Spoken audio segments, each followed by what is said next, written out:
I'm Jeff Cook. And I'm TJ Wilson. And this is Around the Circle. I'm walking slowly. I'm taking my time. All I could talking is starting to rhyme. I'm letting go of lonely, letting go of strife. I just can't get enough of this beautiful life. The Enneagram is a map of the human personality. It's a tool for navigating relationships. It creates language for what motivates us and helps us look at the way we look at everything else. Most importantly, the Enneagram's a mirror because sometimes you need help seeing yourself. My name is Jeff Cook. I almost forgot my name. My name is Jeff Cook. I'm a philosopher in the great state of Colorado. Ooh. And with me is TJ Wilson, businessman, lover of theology, and Enneagram ninja. Hello. Also a Colorado resident. And proud of it. How's it going? It's great. Yeah, it's fine. It's fine. Everything's fine. Christmas is going to be over soon. It's fine. For some of us, we get really into Christmas, excited to see Mariah Carey and invite all of the charm and history and passion into our homes. And then there's the rest of us who just want it to be over. TJ will know this, but my family throws a Christmas service every year. So Christmas is a working holiday for us, as is all about that. TJ, who routinely is serving till late in the evening on Christmas Eve. Yep. My wife handed off cooking duties for Christmas Eve dinner to my oldest. Smart. Who knows how to make one thing. Okay. Which is spaghetti. But hey, they make that one thing. So Augie has the credit card and is responsible for getting all of the ingredients home, ready, prepared. We're gonna be home at 7, and they're super enthusiastic about cooking Christmas Eve dinner. Excellent. So excellent. Love that. One more thing that Kelly doesn't have to do on Christmas Eve. So TJ, if you would like to have Christmas Eve dinner with us, some fine sausage spaghetti. Okay. It actually is delightful. Yeah. I look at Augie's leftovers routinely and go, I don't really need to think about calories right now. Who does? What even is calories? I don't know. It's nothing to me. It's the amount of energy it takes to take 1 liter up 1 degree Celsius. I think I'm making that up, but nerd. It's something like that. But anyway, I didn't mention the name of our series that we're kind of in because I made it up right before I posted it. Right. But I like the idea of Reconstruction. Yeah, that's great. Yes. Mine was just transformations. So there's something about our culture where we're talking a lot about deconstruction and seldom talking about, once you tear apart the thing, what does it look like to rebuild? Mm-hmm. So often in my experience, especially with the Enneagram, it's let me tell you about your worst self. And the tool hasn't been offered to say, hey, and this is how you reconstruct in ways that are healthy, life-affirming, happiness-inducing. It seems to me that Enneagram actually at its best gets to those places, but they're quite difficult to find unless you're really, really good, unless you're a wizard at this material. Well, I also think it's more valuable to more people as like the first level is the parlor trick, which is let me tell you what number you're thinking of. I can tell you what number you are. I can tell you all about yourself. But the hard work of actually like using that information and growing from it, a lot of us want to grow, and so we're seeking depthier conversations about the Enneagram. But a lot of people, part of the trendiness of it is that it's not about change, it's about putting a name on the thing that I already am and saying and waving that flag. Yep. That's exactly right. There's a distinction to be made from just mere typology to what's this about in terms of a tool for finding and embracing your healthiest self, really using it as an exercise. And yeah, we talked about this a lot with in our last episode about this, like this book, this Enneagram Transformations by Don Riso. It's a short book. It's very simple, but the depth offered in it, like the meditations available, is so much. It's entirely about moving from here to there. Yep. Even if there is just one step further. Bang. As was done last time, Riso pitches 2 paragraphs just to set up each of the types. And so we're going to jump into the 5s. Riso calls them the thinkers. These are the intellectual analytic types. He writes, remember that 5s try to escape from their fear of being overwhelmed and powerless by focusing on specific areas of life which they feel they can master. They see themselves as intelligent and profound, although others may see them as too intense and strangely detached. As 5s become convinced that they cannot cope with people or with practical life, they retreat into private mental worlds. They seek sanctuary in their mind while watching the outside world with growing anxiety. Eventually, their fears taint their thoughts so much that 5s feel they must cut off their connections with the world to protect themselves from their terrors.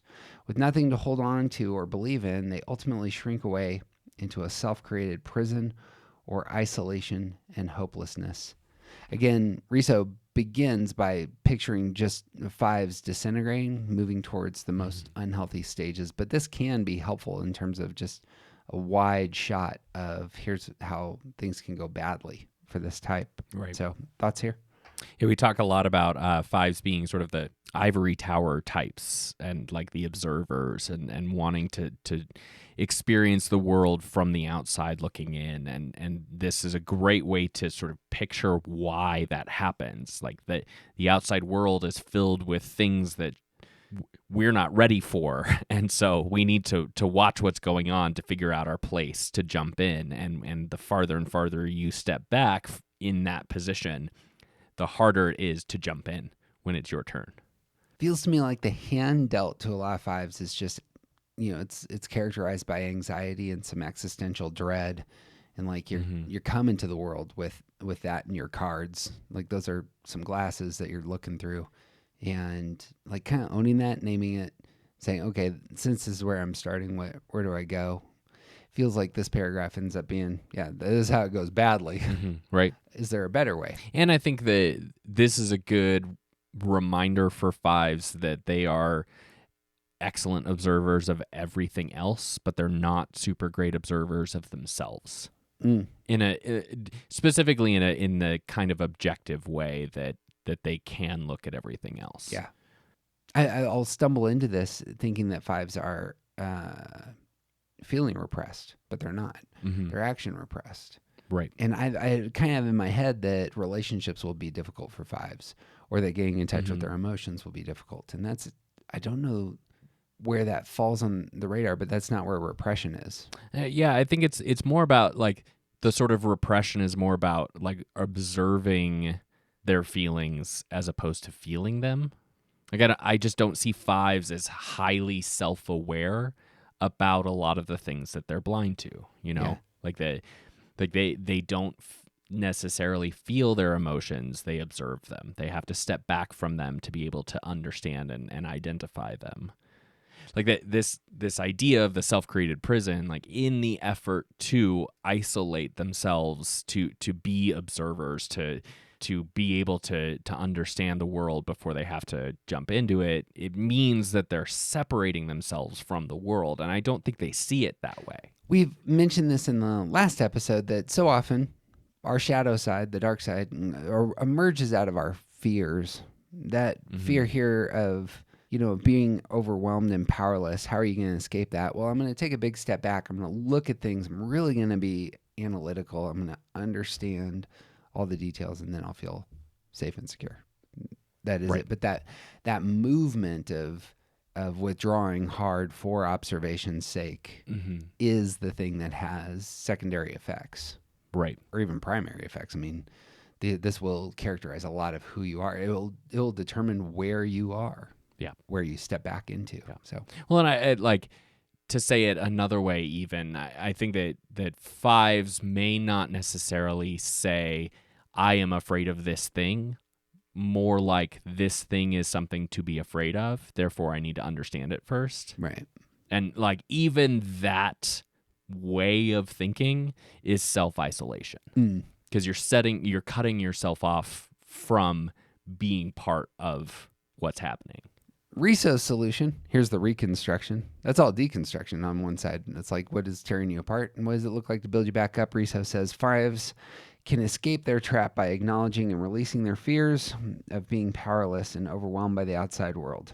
By disengaging from their overheated mental associations, fives discover that in the present moment, they can indeed be safe and at ease in the environment.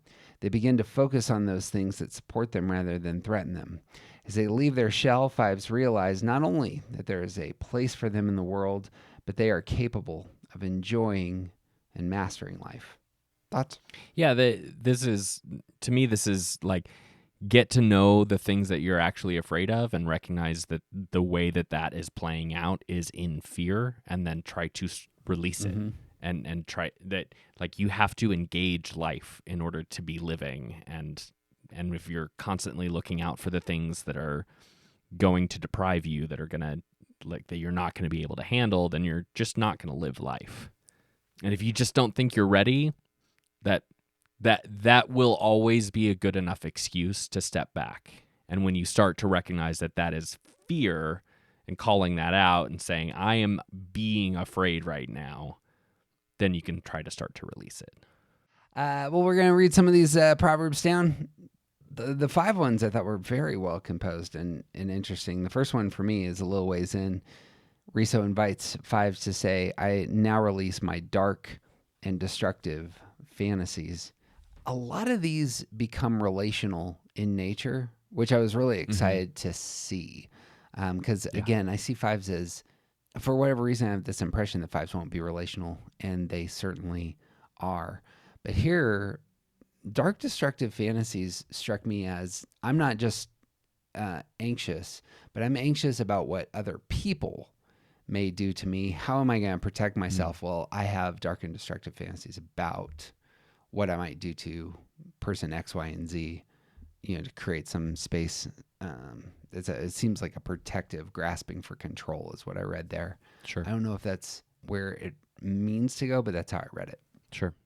Well, and I think that's a good thing to look at, but I also read that as, like, you find a lump on your shin bone, and if you Google it, it's definitely cancer. It's dark fantasies about what might happen to you in these things you don't understand. Like it's so much, and it's relational. It's the things that you don't know about. It's the possibilities of the future. Like that.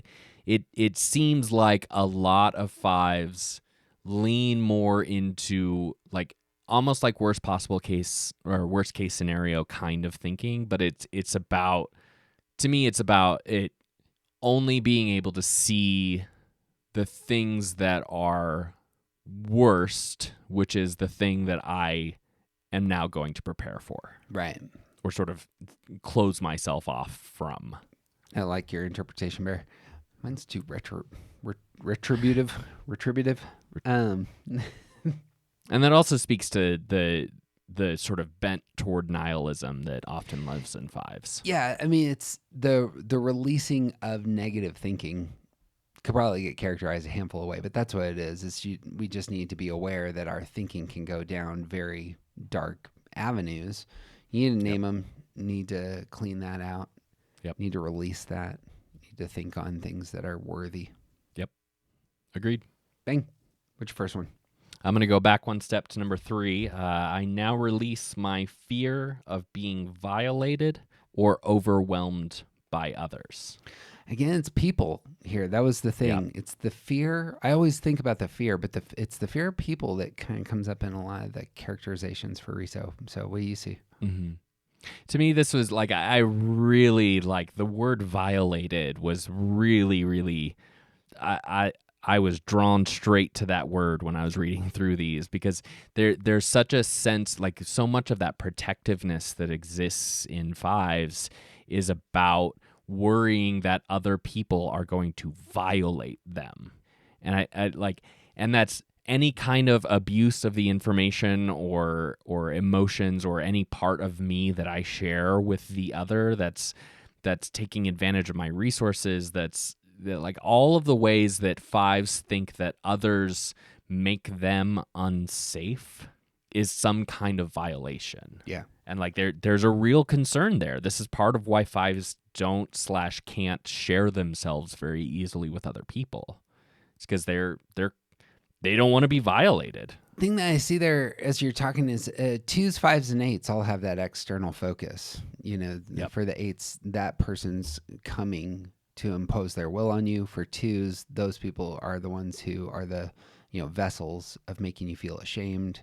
Here, other people are the vessels of some sort of terror.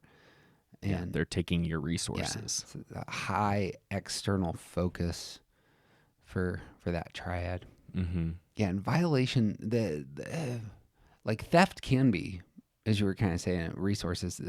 Theft can be a violation. It's proven that I kind of lack power in this space. Mm-hmm.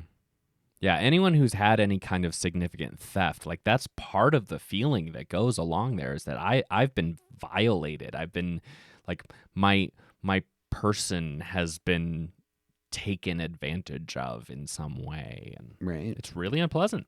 But part of the release here is that you fives fear that to such a high degree that they preemptively protect themselves. Correct. And that actually goes to the next one that I was going to mention, which is number 5. Riso writes, as a reflection, I now release isolating myself by rejecting others. Yeah. That is the move.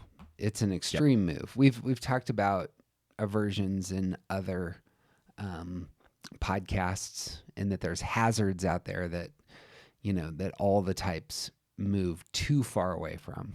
And that's the pivot for 5s. These people will violate me, so I'm gonna go more extreme. I'm gonna isolate myself. And that does not necessarily mean living in a cabin in the woods. I know a handful of 5s that are deeply involved in the lives of other people, but really they are not engaged in their inner life. Right. Is it this person is cut off in the way that 8 might? An 8 will draw a hard boundary and say, you're on the outside now. I could see 5s doing that in a different kind of way. 8s will make it known. Right. Sure. But I mean, 5s won't. Yeah. There it is. But it would be similar. And not necessarily cut off, but just like it's more that the 5 has cut themselves off. It's not necessarily that you were cut off. It's that this is stuff that I'm not sharing. This inner part of me, I'm not sharing this with anyone else. Right. This is a more interior move. Yep. Yeah, that's a good way to put that. All right, what's your next one? My next one is the next one, number 6. I now release believing that no one can be depended on. I've said it already a handful of times. Notice how all these are so relational. Mm-hmm. Yep. And again, I don't know that a lot of 5s recognize that this is how they feel, that others can't be depended on. They think that that it's a natural process that they don't need to depend on other people.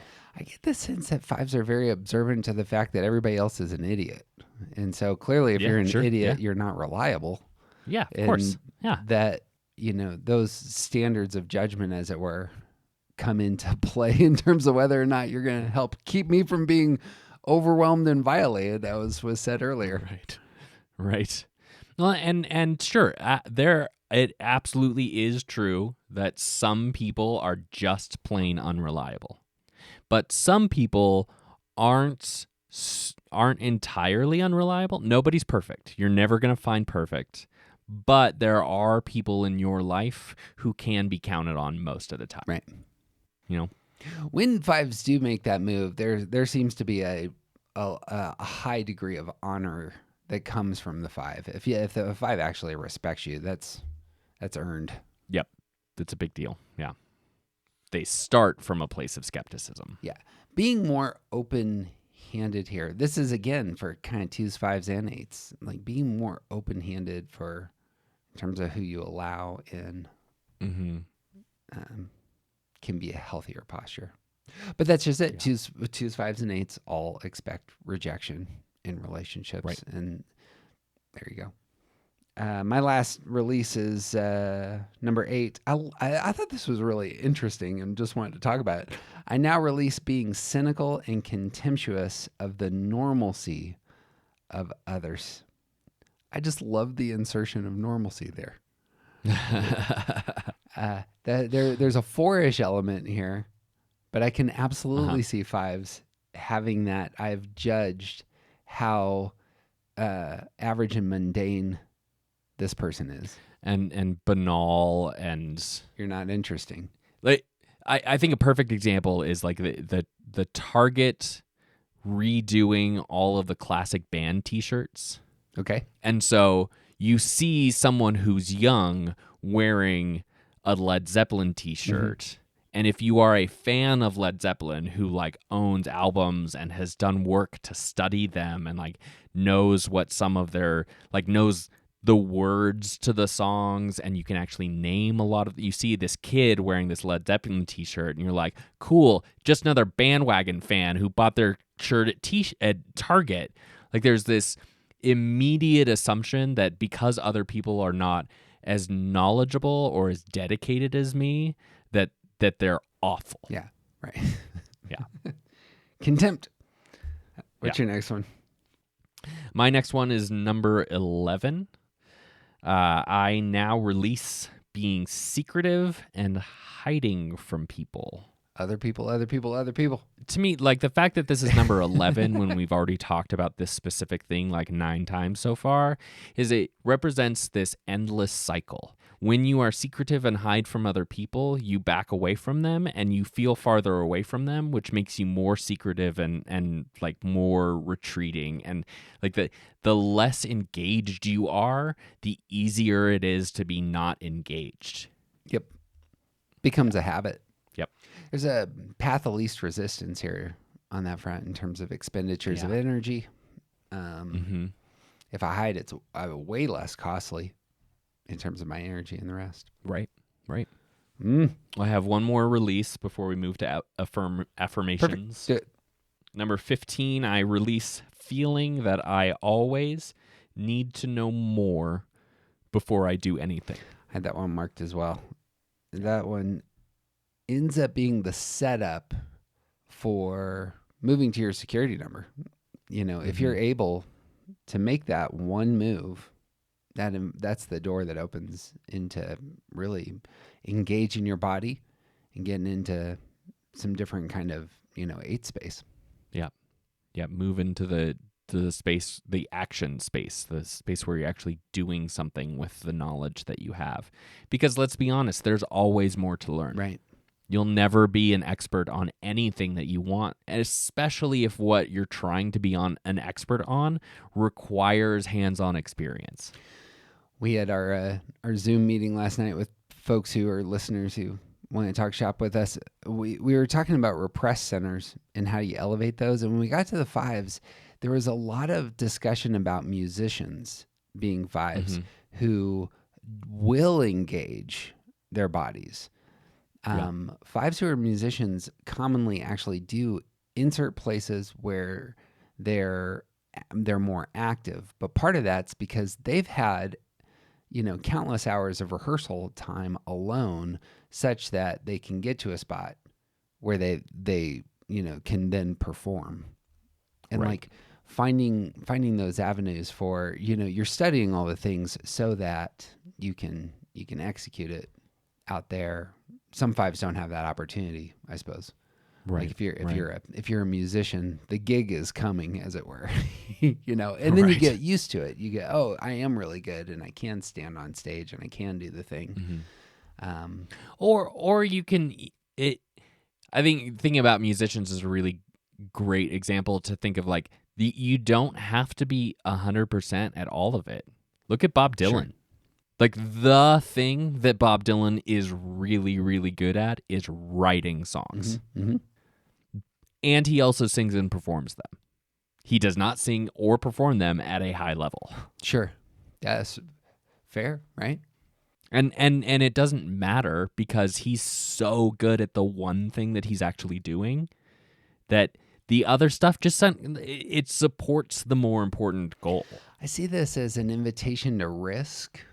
You probably, if knowing enough to at least start engaging, but not retreating into that space where you're just in a cycle of, I really need to rethink this. I really need to rethink this. I need to make sure that I have this all knuckled down.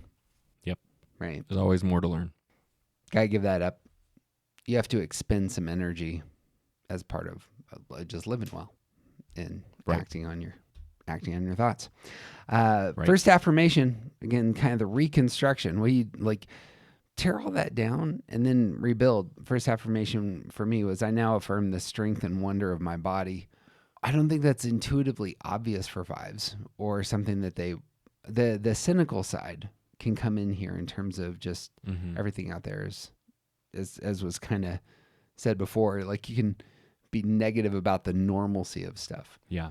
But there's something about saying, like just affirming your physicality, your body, the things that it does, and as a method of really getting secure and acting on the power that you have. Mm-hmm. I also think this speaks to fives. A lot of fives are not really sort of like aware of their appearance. Right. Bob Dylan's a great example. Albert Einstein, I know so many fives who are just like the weirdest looking people, but they're really good at their one thing. And like they don't have awareness or appreciation for what the outward appearance is, and that sometimes means hygiene. That sometimes means eating at appropriate times. That sometimes means ways of taking care of the physical body that you live in. Like, we are not just a spirit or a mind, we are also a body. And recognizing that your body is yours and it's also something to be taken care of and to be met with awe.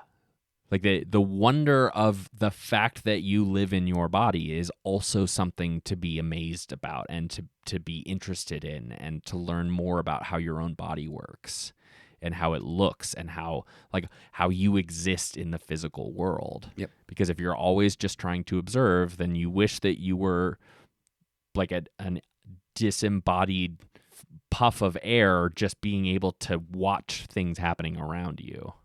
And you're not. You're a body. I'm spending a lot of time trying to convince both my kids that there is a joy to experience in your body, in elevating the health and standing of your body. I'm trying to get them both to exercise more, to not just exercise, but to engage activities where they sweat and experience the delight that comes from that. Because, as was said, we have a relationship with our body that ought not to be neglected. So much of our attitude, our disposition, our fears, our anxieties, our angers emerge because our body hasn't processed the world out there very well. Right. It's an obvious thing, but we are evolved from a hunter-gatherer, existence to, for my kids, embodied people who sit in front of a screen all day. They're burning 3,000 less calories a day than their ancestors, and this will not work out well if they don't engage their body. Anyway, there's that word calories again. It's an important thing. Well, and like I think a lot about that. Like, almost everyone I know who's like, we're probably living in a simulation. Like all of our experiences is actually just a simulation. Is we're inside a simulation, and like is that a that desire theory, or a legitimate belief? Well, depends. Like, if we're just a simulation, then obviously our bodies don't matter. But it doesn't matter if we are or not, because this is the only experience we have. No, there is I consistently feel this way as a philosopher. Those who are truly gung-ho idealists, that's the philosophical view, do kind of have a despising of their physical self. Sure. It kind of goes with the territory. So when I hear, yeah, I mean, I don't want to name names. Like there are admirable ways of being an idealist. The Buddha is an idealist, but there are a lot of very self-hating ways and hatred of humanity ways of being an idealist. That's what it's all a simulation means, is I can do whatever I want to you because you don't really exist. Right. And that's a road towards some horrific stuff. See the Matrix in terms of what you can do to other human beings if they don't exist. Another nihilism kind of thinking. Yeah. And it's also self-defeating. If you want to observe the world happening around you and none of it matters, then why observe it? Sure, yeah, if it's all in your head anyway. Yep. Was that last one yours or was that last one me? For my first affirmation, do it. I actually only chose one. I now affirm that I accept uncertainty and ambiguity. Yeah. Talk about it. Because that is, in my opinion, that is the only thing that will make sense of the inevitable uncertainty of the world, is to just accept it. You facing uncertainty is a fact. Like that is something that death, taxes, and uncertainty, those are things that none of us can get away from.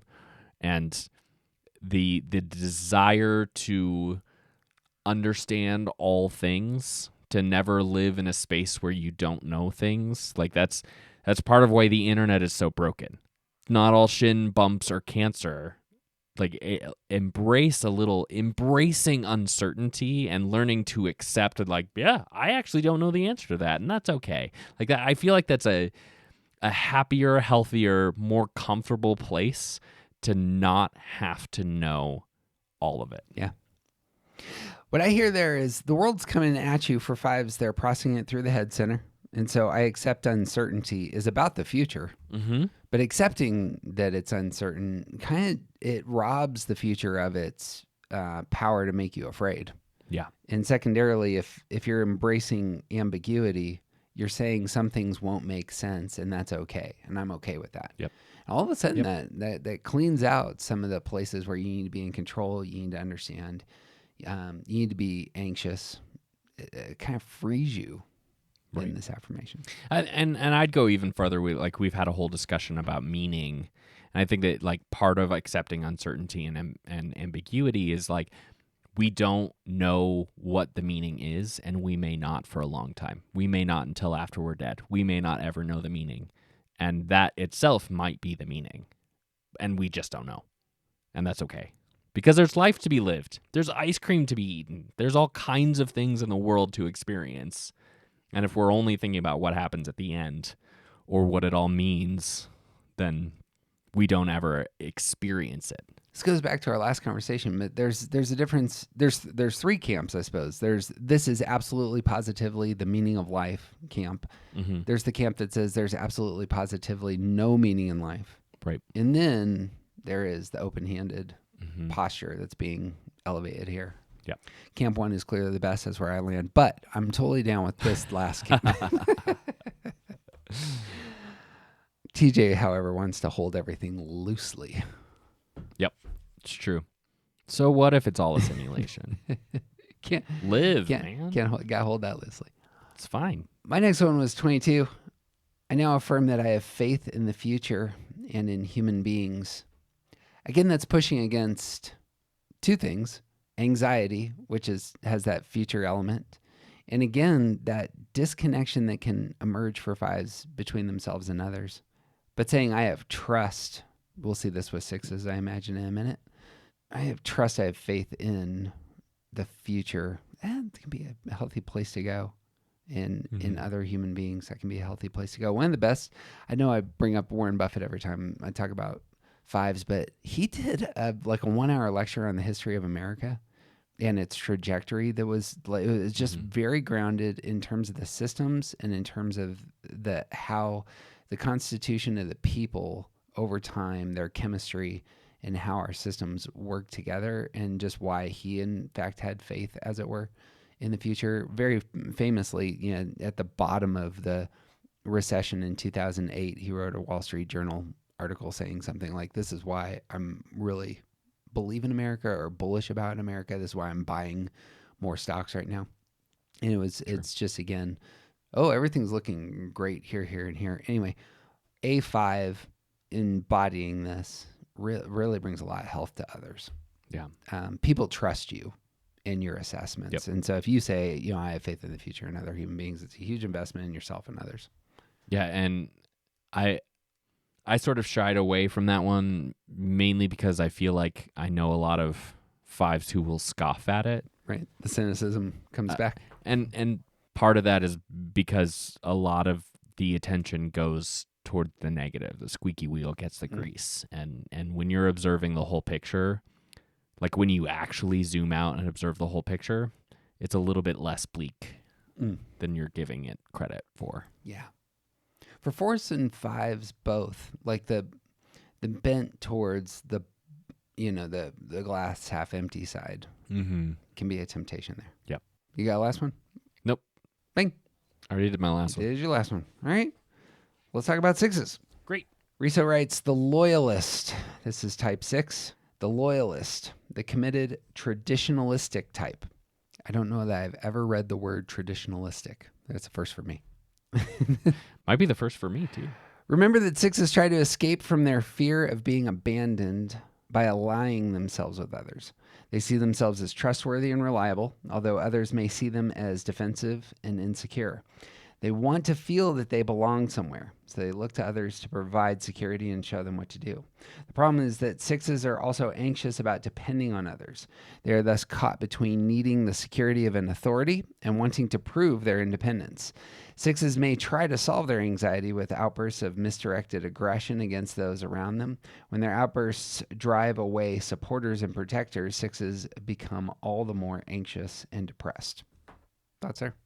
Yeah, I like how much this is focused on the surroundings of the 6, the people, the communities, the systems, like whatever it is that they have sort of inserted themselves to align themselves with. Right. 6s need support, and they're the first ones to question that support, and like there's so much about 6s not trusting themselves and not trusting others, and like this paints a really, to me, a very clear picture of that tension that 6s carry with them all the time, is that they need support, but they don't trust the support that they have, so they're constantly questioning it, and that can sometimes push that support away, which causes them to question it more, and blah, blah, blah. The thing that hit me here was that I often associate the push-pull way of being in the world with 4s. Yeah. But reading this, I'm like, it's also there with 6s and probably with 8s. Yeah. That push-pull, are you trustworthy? Are you on my team? I'm going to test you is there for the 6s as well. Yeah, that emotional response. Yep. 6s can escape their trap by acknowledging and releasing their feelings of dependency. By learning to center themselves and trust their own capacities, they find a stable place within themselves. They learn that they can believe in themselves and that they do not need to depend on others to save them. They stop relinquishing their authority to others and take constructive actions for their own welfare. When 6s dare to pursue their own values and beliefs, they begin to discover the real courage and security they have always sought. Again, Reconstruction. And the first and foremost issue for 6s is to learn to trust yourself. Right. And that's also issues 2, 3, 4, 5, 6, and 7. I imagine we'll see that a lot in the upcoming pages here. Yeah. And even more than that, it's not just learning to trust yourself, it's learning that you are trustworthy, that you can be trusted. Right. Because when 6s start to figure out that when 6s start to force themselves to rely on themselves, they learn that they are reliable. Right. That's where the title for 6s here, the loyalist, may get in the way. Mm-hmm. Agreed. And so like Yeah. it might be good to skip that. Like if and in fact this may be true of a lot of the types, that the title that we're given is exactly what you need to like kind of your healthiest self is going to somehow pivot away from that. Right. Not that being loyal is bad, but I suppose the loyalty to one's self first is going to be the message. And yeah, I think if you're aiming to eke out loyalty, then that's like you won't get there, because for sixes the thing that they need to do is learn to trust themselves. Right. And then the loyalty becomes stronger. When you trust yourself, you're able to be more loyal. Yeah, because you're not you're not playing devil's advocate all the time. Yes, You're there not you go. constantly questioning the system, the other people. The push-pull isn't about you, it's about me. Yeah. Is what's going on there. Yeah. Love his first one on his releasing, and it kind of cuts to, here's going to be the problem to overcome. I now release my fear of being abandoned and alone. Why would being abandoned and alone be all that bad? Some people seek solitude, and the reason being is because you don't trust yourself when you're alone. Yep. There's no one around to help me through the things that I think I can't do myself. Abandon is a solid word here because it's relational in nature. It's not that you find yourself alone. It's that somebody left you. Yes.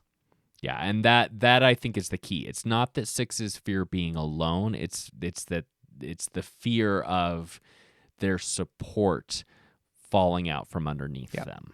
Haven't earned their affection in some ways. Right. As well. Yeah. Bang. What you got? Mine is the second. I now release my self-defeating, self-punishing tendencies. Just naming it as self-defeating feels harsh. Mm-hmm. But if you tell somebody the behavior you're engaging in is sabotaging yourself. Yeah. That's a hard message, and it's a necessary message.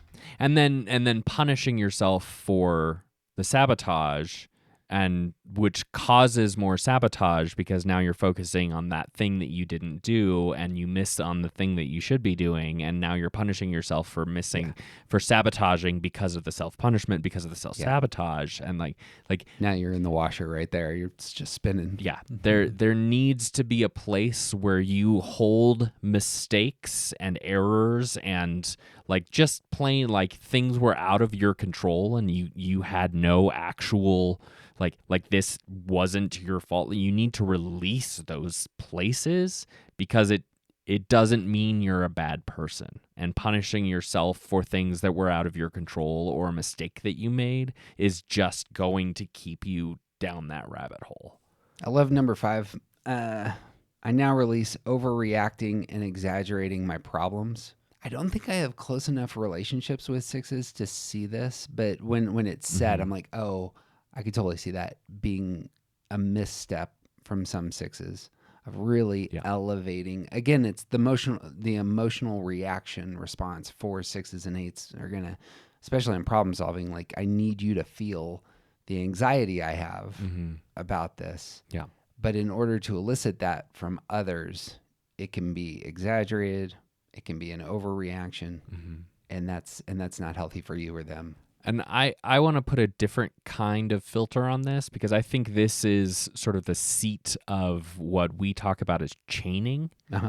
This actually happened very recently. I was talking with my six spouse about one thing, and then the conversation, within a sentence, we had already covered 4 other problems besides that one thing. Because this one thing leads to the next, leads to the next, leads to the next, leads to the next, leads to the next. When you have a problem with the way that your boss handled this one particular situation, then it's also about the fact that your boss doesn't park in the place they're supposed to. And it's also about the fact that your boss doesn't respect this thing. And it's also about the fact that your boss, wears the wrong color belt with their shoes. All of the things are connected because all of it is suspicious. That person is clearly unreliable and might burn down the school. Exactly. Yeah. Yes. Naturally. when really the one thing that we're talking about right now, the one problem that you have right now is this one thing that happened. Right. And all of the other stuff is not to be worried about today. The overreaction is the blowing things out of proportion in the chaining way. Yeah. Love that. Yep. And the exaggeration is this is a bad person because they wear among other things, they wear the wrong color belt with their shoes. Right. and that I'm saying that in a ridiculous kind of way, but the way that sixes chain, it dramatically is the wrong word. It significantly over exaggerates how to get from here to there in problem solving. You never know what's going to set off an art teacher, apparently. Those shoes don't go with those pants. That's it. You got next one? My next one is number 8. I now release feeling inferior and incapable of functioning on my own. On my own. And I can't even do it. So, like, I can't do it. Therefore, I need other people, but other people are untrustworthy. Therefore, I have to do it myself, but I can't do it, et cetera, et cetera. I also think this is a good place to bring up. We discuss often the idea of journaling for sixes, and one of the reasons that journaling is so good for sixes is because you need to remind yourself of wins. You need to remind yourself of things that you do well, because the past cannot be considered in thinking about what's happening now or the future, because the past is always different. And even though I did the exact same thing yesterday, I might not be able to do it today. And sixes need regular reminders. Remind yourself regularly that you can do lots of things. Because this sense of feeling incapable of basic functioning, like of solving any problems, like it's almost entirely in your head. Let's get a big old piece of paper on the wall and just start writing down when the win happens. It'll fill up quick. We do sticky notes. Yeah. Sticky note wins. Yeah. Again, I want to just point out the relational dynamic here of I don't think it's a bad thing to say I don't want to be by myself or be abandoned, as was said earlier. But note that I think it's just worth noting that the origin of the fear is coming out of that very relational place. Yeah. We'll see this with some of the other affirmations, but the pragmatists, 369s, that finding your identity in merging, finding your identity in the connection it's a primary in terms of how the relational life works. And right. I don't know how to say it. The unfortunate side effect is that if you put all your chips there, you can't be balanced. Right. And so an Enneagram is all about balance, and healthy living is all about balance. Right. And so what does it look like for you to be balanced both in relationship and in yourself? Yep. Jumping ahead, I liked 15. I now release my fear of taking responsibility for my mistakes. I would never think this. And so I was real curious on this front. There is a fear here, and obviously sixes alongside twos and ones are earners. And so if you have made a mistake, somehow the way that you are in the world with others that gets upset. I think it's because when I make a mistake, I just immediately rise up. Here's why I did this, was why it was awful. Really apologize. That's how I am in the world. And I just hadn't thought about this with sixes. So, but I suppose I could draw the lines, but I bet you can easier. So what do you see here?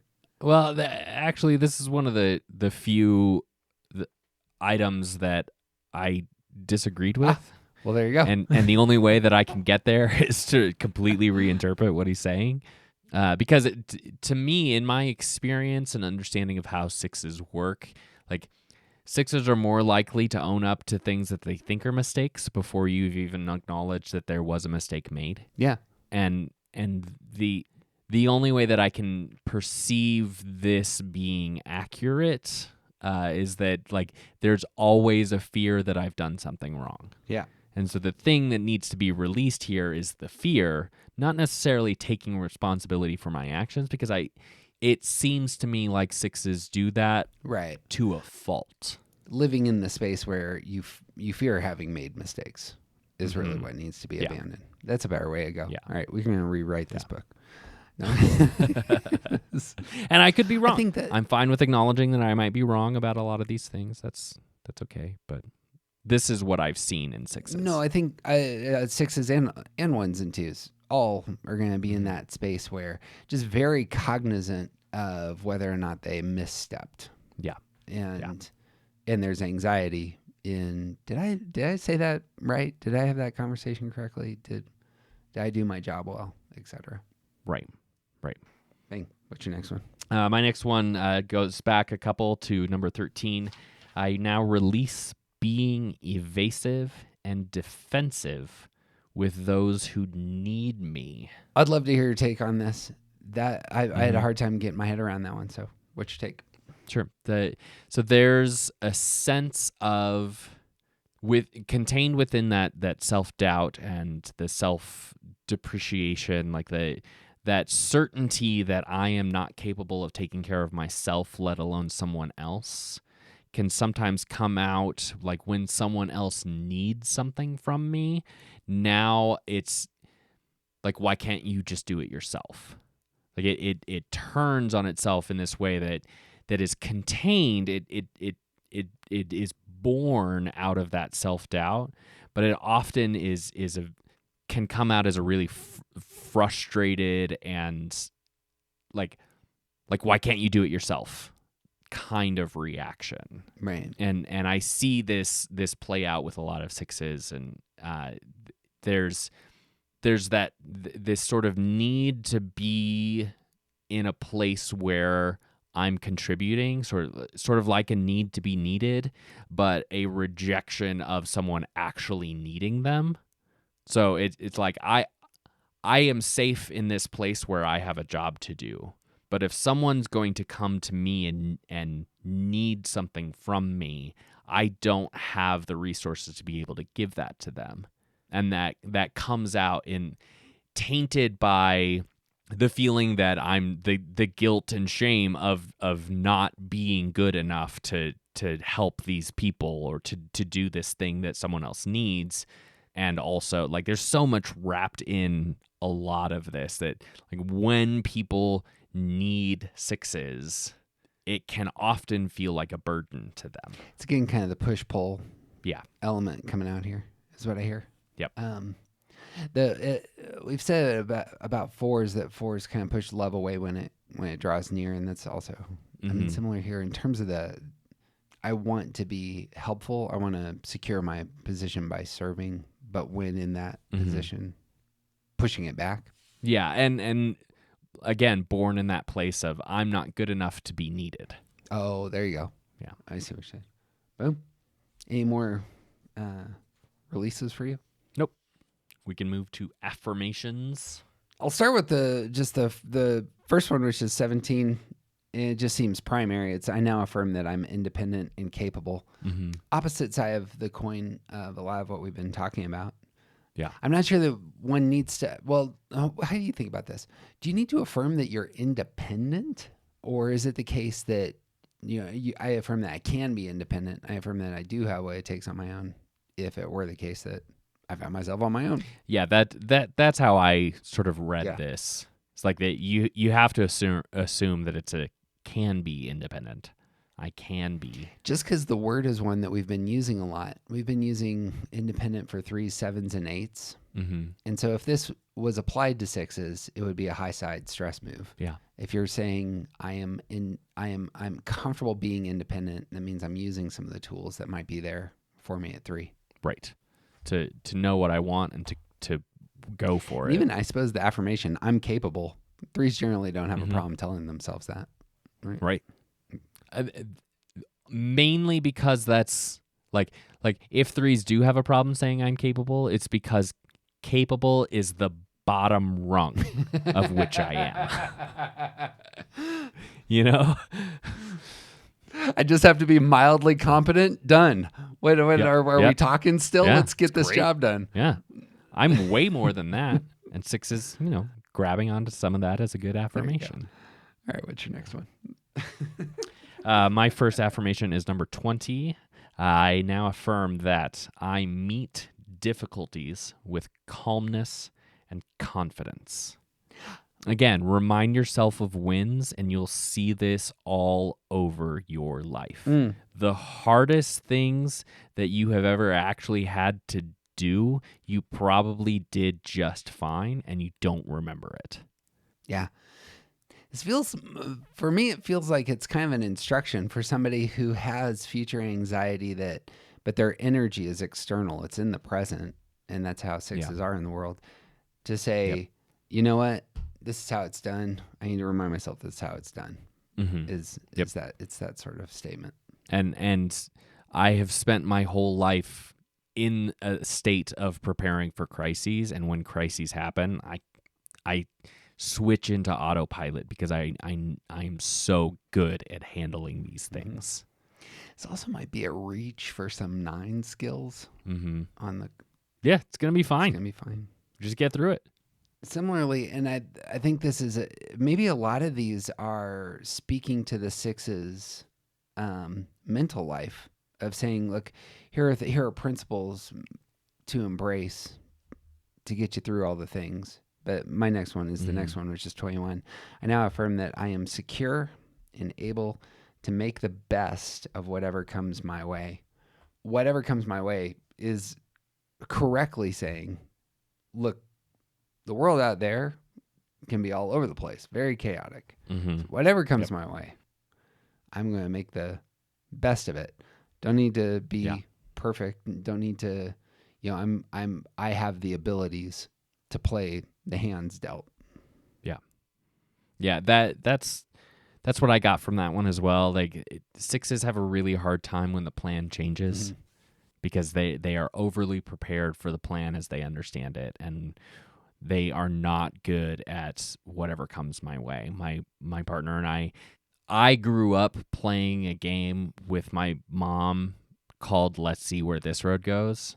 And it's part of the reason that I'm so good at directions is because we literally would just drive around and see where this road goes and try to figure out our way home from wherever that took us. Cute. And like it was so much fun, and like, yeah, we accidentally ended up in Cripple Creek from Colorado Springs once. Like it's a thing. It's a game that has consequences, but like my partner hates that game because she wants to know what the plan is. She wants to know where we're going and how to get there, and to be familiar with that route. And when the plan changes, it's really difficult to adjust. Sure. Yeah. Because I don't trust myself, because the world out there is scary, because what if there are bears? Like, not being able to adjust to things changing is part of the reality of 6s, and learning to accept this. Like, this is such a great affirmation that you are able to just make the best of whatever happens. Like, yeah, it might not be as good as your plan was, but it is what you have. Yep. What I hear is actually the first part of this affirmation, which I may have skipped over, but it's I am secure. Mm-hmm. There is something, I have a vision in my head over and over again about just the places where I struggle most. I'm often reacting to the world out there, not getting grounded, not getting centered first. And so all my energy is exterior and not, and not taking the time just to shore up myself. So I have this image in my head of like a weightlifter that's seeking to lift some heavy load over his head or her head, and just making sure that their feet are planted correctly, that their hands are in the right spot. This is primary. Mm-hmm. Like if you rush that, then you won't be able to do it, you know? Right. Yeah, I've heard a handful of like sports ball coaches talk about putting on a sock being a necessary, important element to great performance, because if your feet don't feel comfortable, then everything else is going to be awkward. Yeah. Same story here of just, look, you got to get centered first. Mm-hmm. Focus on your breathing. Focus on your body being positioned correctly. and then you can gauge life. Yeah. And make the best of whatever comes. Yeah. Yeah. Yeah. That let's see where this road goes thing. Like my wife certainly would not have been able to handle that game 30 years ago. This is She not doesn't fun. like it now, but 30 years ago it would have been a disaster, because now I can instantly, like, my reminder every single time is that we both have the internet on our phones, Sure. which means we're constantly accessible on a map. Right. That will tell us where we are and how to get where we need to go. Like, we can't be lost with phones in our pockets. Yeah. So, Something to trust in. yeah, just remember that. You're not lost, and you're never lost anymore. It's not how it works. You got any more? I really like the last one. One's Number 25. the one that I have also written down. So let's talk about it. Yeah. Perfect. I now affirm that I find true authority within me. Risa lands in like firm security space. And this strikes me again, that natural move to 9 space and the inward focus is all over this. And like that security that 6s are kind of longing for isn't going to be an external thing. It's going to need to be an internal thing. And those 9 tools, that's what I see there, is that like it's directional at some level. Yeah. Find it within yourself. You have that ability if you move into 9 space. Yeah. Yeah, and I was immediately thinking of, like, the note that I wrote down is, he lives in you. There's Elton John and Tim Rice wrote all the songs for The Lion King, right? And like part of the whole thing about The Lion King and Simba running away is that like he is looking for his father.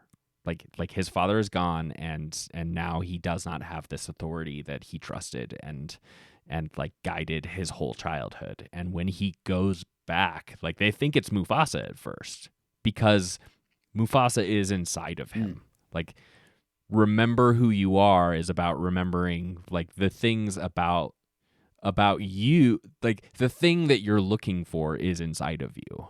You're looking for something that's trustworthy and something to tell you what to do. That thing is inside of you, and you have to learn to hear it and trust it. Yeah. True authority, it's also just the 9 side here. It's not that 9s really exude authority, but that's an image of agency and will and physicality. That's about power. Yeah. It's about control. Yeah. And that's a body type focus. And so saying, anyway, finding that in an internal fashion just screams 9 to me. Yeah. Bang. 7s. Lots to talk about here with Risa's description of 7s. He calls 7s the generalists, the hyperactive, uninhibited type. Remember that 7s try to escape from their fear of being deprived by immersing themselves in constant activity. They see themselves as practical and fun-loving, although others may see them as superficial and infantile. 7s fear that if they run out of stimulation of things to have and do, something terrible will happen, so they stay busy and on the go. They spread themselves too thin, however, using up their resources, while constantly distracting themselves with even more experiences. Eventually, the strain causes their health and emotional stability to collapse, and 7s are often left exhausted and in panic. This, as is the case with these crashes, it all of a sudden just snuck up on you, and then it was catastrophic here at the end. Right. When you redline an engine, eventually the engine, like, it doesn't slow down. It doesn't stop working as well. It explodes. Right. Yeah. I do like the both-handedness here of the description of they see themselves as practical and fun-loving, but others may see them as superficial and infantile. Like, those are 2 different interpretations of the same kind of way of being in the world, and it made me smile. But the image of spreading oneself too thin, I think, is one that really Riso sees, and you're going to see this on a lot of the reflections. Yeah, agreed. 7s can escape their trap by acknowledging and releasing their attachment to being stimulated all the time. When they slow down, they discover that many of their activities do not actually satisfy them. And as they let go of their feeling that they must be constantly having new experiences, they learn to stay with each experience long enough to assimilate it. That's an interesting way to put that. Sevens finally realize that no experience or thing in the external world can ultimately keep them satisfied or free from anxiety. But if they search within themselves, they will find a stillness and serenity, which is a dependable source of undiminished joy.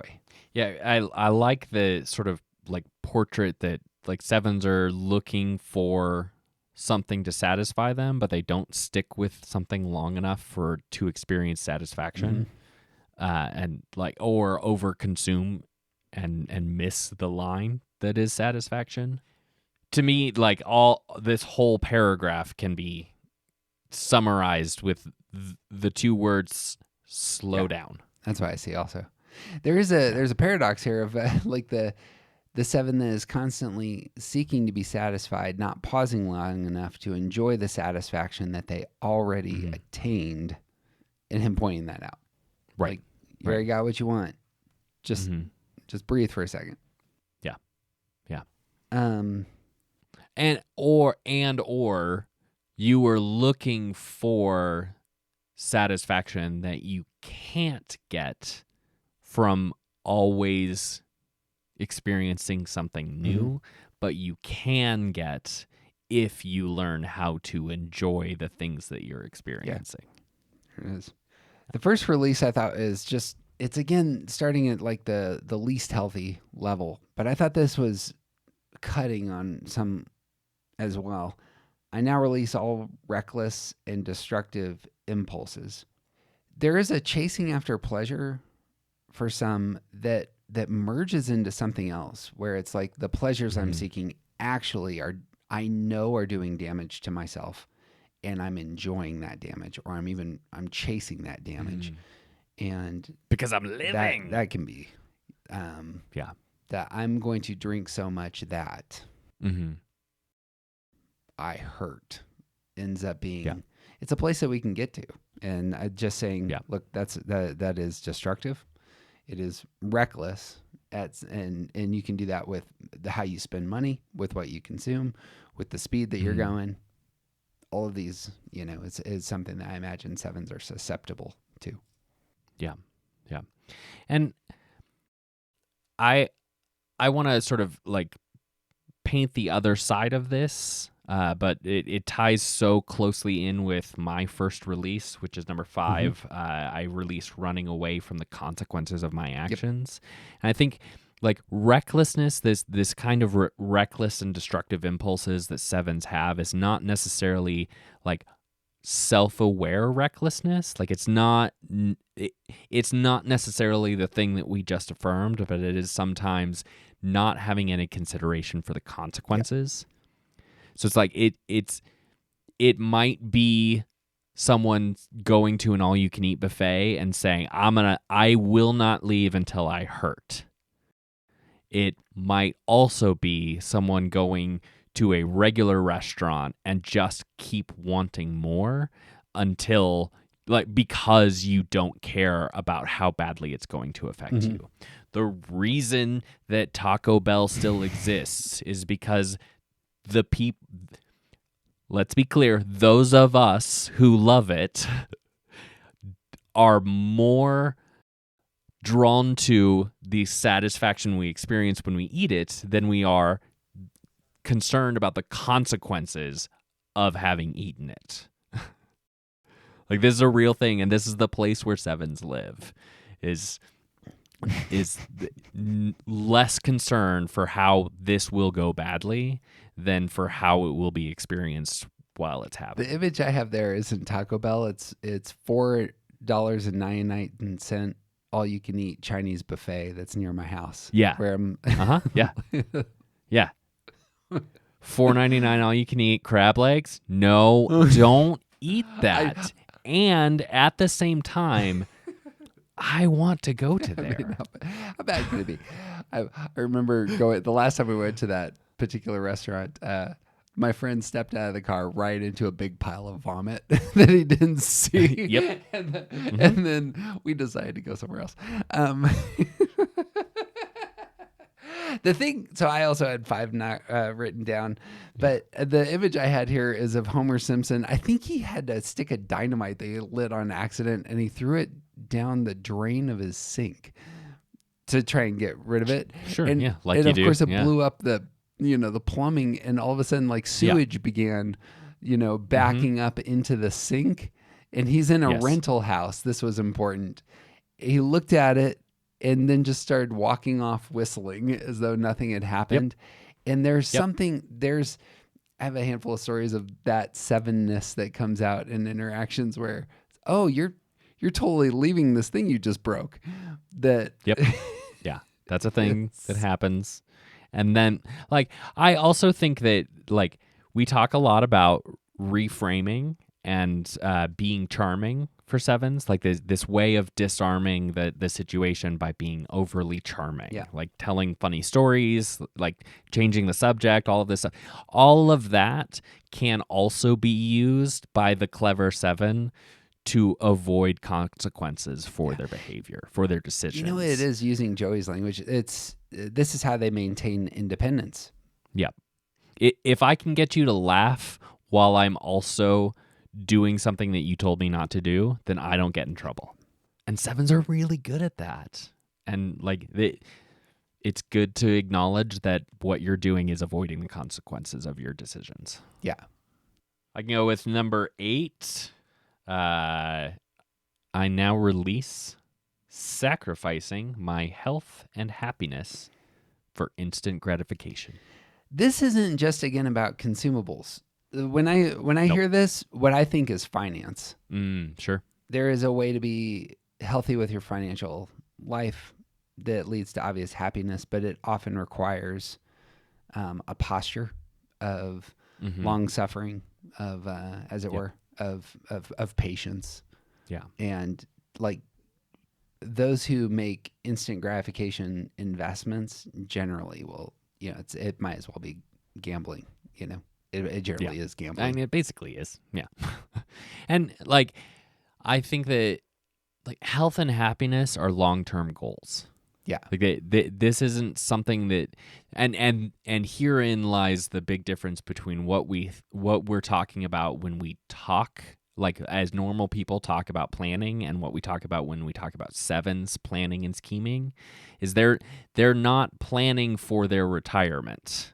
They're scheming for the next fun thing. They're arranging their lives in a way to make sure they get the most enjoyment out of it. But it's not like long-term, how am I going to make sure that I get to the end? How am I going to make sure that I enjoy like highest level of enjoyment, but for the long term? That's not part of their scheme. It's so strange on that front, being future focused as sevens are, to not be able to go down that road or to have more difficulty. I suppose sevens can go down that road, but it has a lot to do with this instant gratification piece. It's because they're not using that plan to make sacrifices in the moment. Right. The opposite that keeps coming to my mind is, the virtue for sevens is wisdom. And it's almost like when you transcend these sorts of things, what emerges, if sevens are able to embrace that sense of sobriety, that's the road. They can lead to wisdom. That's, saves you from these sorts of traps. And that is consumables. That's feeling things. That's finance. That's being with a partner. Like if you're seeking instant gratification, then you don't get the thing that can be miraculous, that comes from a long-term commitment to another person. Right. It's again, I mean, the self-injury over a lot of these affirmations, I think that's what's coming up for me, because this seven knows what will make them healthy, what will make them happy, and they're sacrificing that. Right. And that's important to note. And we've said this in the past. I think that sevens are the type that are going to struggle most with actually wrestling with suicide, and it's part of there. It feels like this is just something that needs to be named, owned, and said, this is, I have a tendency to hurt myself in these ways. Mm-hmm. And there's certainly I can hear Sevens pushing back on this, saying we have no guarantee that we'll live past There today. you go. And so why wouldn't you experience the best life you can have now? And it's like, well, but what if you do live past today? It's the other side of the coin from fives, the nihilism that comes in, if you embrace meaninglessness, it can be I think it can be very difficult to, embrace those ways of being in the world that are healthy. Right. Yep. Bang. My next one is number 12. I now release wanting every moment to be exciting and dramatic. There are times where I'm with friends who are sevens, and I'm the one actually who's not entertaining enough, and they're on to something else. Because you're talking about something too deep for them. It may be. I was talking to a seven. You said the word Aristotle, and they just it was like a cartoon with a smoke plume behind them. Out of here. So are we talking about feelings? Feelings are silly. Let's do something else. Yeah, that's boring. Yeah. I actually, this was one of mine as well, because in that effort to seek new experiences, the things that you've already experienced are boring, so everything has to be new. And if it is the same as it's been, then it needs to be more. It needs to be dramatic. Right. There's a sense of more. It's not the same way that the fours are looking for it. But this is one place where fours and sevens can look very similar. Is that like you want it to be bigger? Yeah. And part of that is because you're looking to escape reality. You're looking to make sure you're not trapped. And if every moment needs to meet this level of idealism, then you're going to find yourself very disappointed with most of life. There's America as the 3-ish culture, but what's going through my head is this is Vegas. The sevens love creating Vegas. We're not just gonna create big casinos. We're gonna shape them out of pyramids. We're gonna make them look, like the Eiffel Tower. Once we build all this stuff, what's something new, exciting, and dramatic? Let's put an entire F1 racetrack through this sucker. And Perfect. Just keep cranking this up. Oh, is there a roller coaster? There will be. Nothing wrong with all that, but as was said, the insatiable appetite for the exciting and dramatic. Yep. Any other releases for you? I can do one more. Number 16. I now release believing that external things will make me happy. Similar move here for the sixes focusing out there. Fives are focusing out there. Here it is, the sevens. What do you see there? But in the opposite move from fives, sevens are seeking the external in order to avoid the internal. And just like sixes, you need to come to terms with yourself. Yeah, that's right. For the fives, the external is the problem. For the seven, the external is the solution. Because seven's avoiding what's in. Say that again on the six. What's the solution that they are looking for? It has to come from within. Right. You'll notice that's going to be, as with sixes, the move for sevens is their security move is to 5, which is an internal focused, internally referenced number. Right. Bang. Yeah. Anything else worth saying there? Yeah, I think that this is also in the fact that we have discussed so many, just over the years of doing this and having conversations with people, we've discussed the prevalence of suicidal tendencies among sevens. And part of it, I think, is tied to this idea that the inside is so hard to deal with that you could only possibly find happiness in external things. Right. And when the external thing is taken away, that's where the problem is. Yeah. It is so important for all of us to be able to spend time with ourselves and find. It's not that we need to learn to be happy by ourselves, but you have to learn that the happiness that you're looking for is not something that you're gonna find on the other side of that street. Right. Like sevens are always looking for the next thing, and the next thing won't satisfy you because you're always looking for the next thing. Yeah. To build on that, my first affirmation is the next one, which is 17. I now affirm that I am happiest when I am calm and centered. Just the encouragement. That may be overly straightforward, but I like that it's poking at something and saying you're happiest when. Let's just remind ourselves how the world works. Yep. This is where true delight is found. And we're not talking about sitting on a pillow and meditating. That's not what we mean by calm and centered. We mean present and like in the moment and aware of yourself and your body and the things that are going on inside of you and all of that tied together. That is, I mean, speaking of that ends up being some higher side stress moves. Like if you're getting into your body as a 7, that you can pull from 1 and in that space. Yep. What does it look like for you to get into your body in the present moment? That's actually right there in your stress move.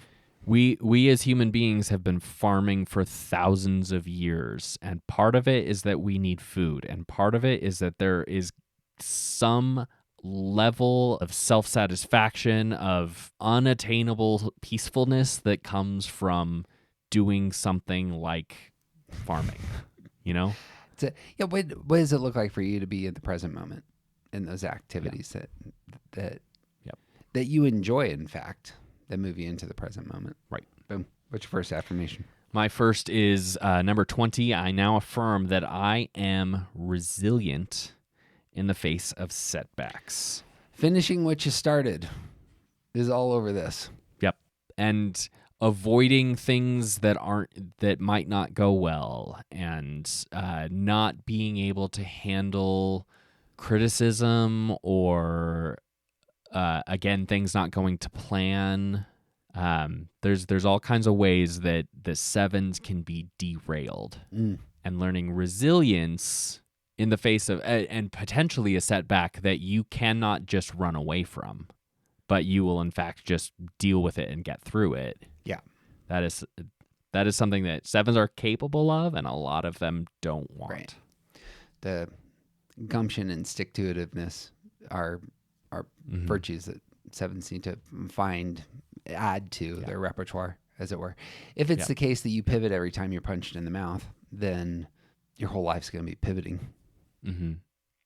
And it also, like, this speaks directly to the idea of sobriety. Like, when we think about addiction, it's falling off the wagon is a real thing. Not being able to, like, as someone who understands the life of people who are addicted, like, a big part of why I have struggled with smoking for 20 years is because every time things get hard, I know exactly what an easy solution is. And I don't, like, it's so exhausting to learn new coping mechanisms when I could just step outside and have a cigarette and I'm immediately calm.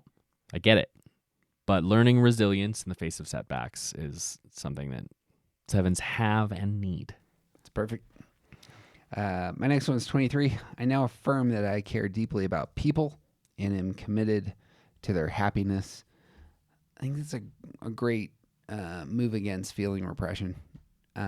Feeling repression can be twofold. One, it's 3, 7s, and 8s can be unaware of their own inner life and feelings, but it's also not taking into account the feelings of the people in front of you. And getting to the spot where you can say, I deeply care about the people in front of me. Yeah. That matters. My own satisfaction is important, but everyone else's is important as well and worthy of my time. Yeah. We've talked about this with 1s, 4s, and 7s. All of them can move towards isolation very quickly. And that's exactly it. It's committing to the happiness of others means you're willing to stop Yep. and do what's required to ensure that other people keep up or are likewise, experiencing the goodness all around. Right. What you got? I would love to end on number 25. I now affirm that I am profoundly grateful to be alive. I think that's a play like that would awaken in the heart of a 7, and I don't mean to make it negative again, but that is the opposite of the tendencies, the self-harm tendencies that we've been talking about. This is a place that the heart of a 7 needs to get to in terms of like seeing life filled with meaning and possibility. And this is not more consumption.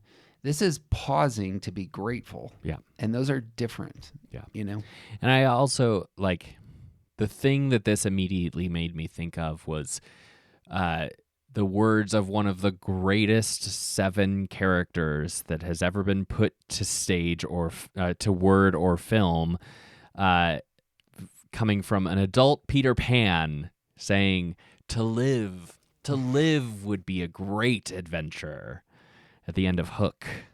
The reframing that he does with that line, like this idea of just being alive is itself a great experience, and learning to appreciate, like we said with 5s, the awe of how our bodies work, the awe of the reality that like this thing exists and can speak into a microphone and I can watch it recording, and like the wonder of normal things can be like, a lot of the rest of us who are a little bit more cynical look at that kind of mindset and it's like it seems sort of silly, but also I'm deeply jealous of being able to enjoy normal things, and learning to incorporate more and more gratitude makes it easier for us to enjoy normal things.